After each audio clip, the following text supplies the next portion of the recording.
in Portland. You're up. Hey, Hillary, thank you so much for your candor, your vulnerability, like Scott said, and everything.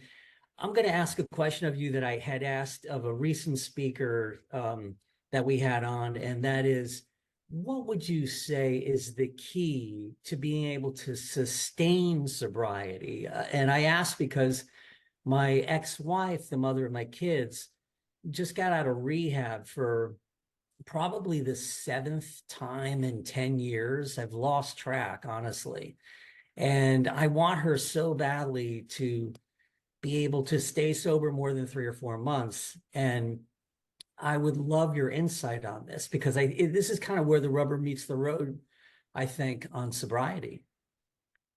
So I actually have a pretty strong opinion on this. And so I'm going to speak pretty bluntly, and not directed at you or your kid's mom, but there's not a lot of support when people get out of rehab. And I think it's awful, right? Because people get out of rehab and it's not, people come out of the hospital for cancer treatment, or they have a major surgery and they're like, what can we do to bring you can we take your kids for a weekend? Can we bring you food? People get out of recovery, out of a treatment, and they're like, thank God you got your shit together. Now maybe you can start acting like a decent human. And you're like, are you kidding me?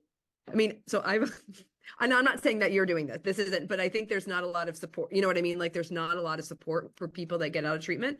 4% of people that come out of treatment stay sober the first time.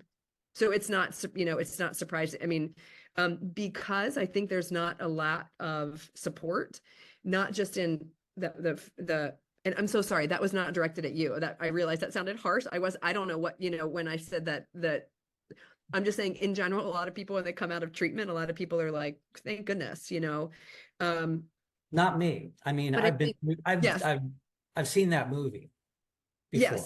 yes. It's like, right. And people are like, oh, good, you're finally, and it's, and I think that's the majority of experiences that I've heard people have from a lot of people. And so I think the biggest thing that we can do for people, I think transitional living is a mass.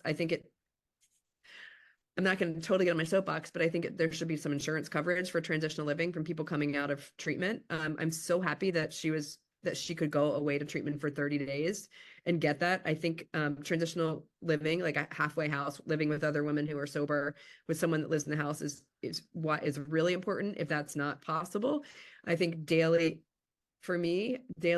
support groups, community, 12-step meetings is a necessity. Being around other people that understand what you're going through and doing it in a safe space where, I mean, look, like, I think, again, my opinion, men coming out of treatment have a lot of anger. Women coming out of treatment have a lot of shame, right? Because we're told women don't do this. You put your feet on the floor, you don't swear, you don't sweat, you look good, keep your shit together. Men were like, you went out to a bar and did what? Good for you, man. Good for you. It's not the same. And so I don't know where I was going with that. Clearly I'm very passionate about this, but I think the answer to the question is a support group, or being around other people. And look, like when I got out of treatment, they said, you're gonna have to change people, places, and things.